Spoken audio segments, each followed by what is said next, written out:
6 ay önce cezaevine giren eşim Orhan Dikgöz 5 ay önce tahliye olması gerekiyordu. Denetim serbestliğinden 5 ay önce faydalanması gereken eşim halen cezaevinde oluşunun sebebi de idarenin keyfi uygulamaları ile içeride yatıyor.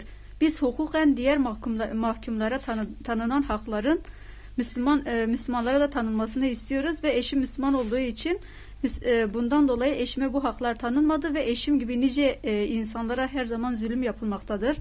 Biz bu konuyla ilgili Adalet Bakanlığı'na 2 defa dilekçe yazdık.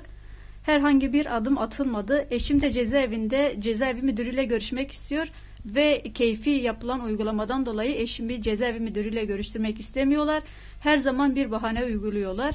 Eşim dilekçe yazdığı halde dilekçesi 15 gün sonra daha yeni gelip eşime soruyorlar ve bu dilekçenin verilmesini soruyorlar. Bu dilekçenin aynı günde iletilmesi gerekirken 15 gün sonra daha yeni bu dilekçe iletilmeye adım atılıyor.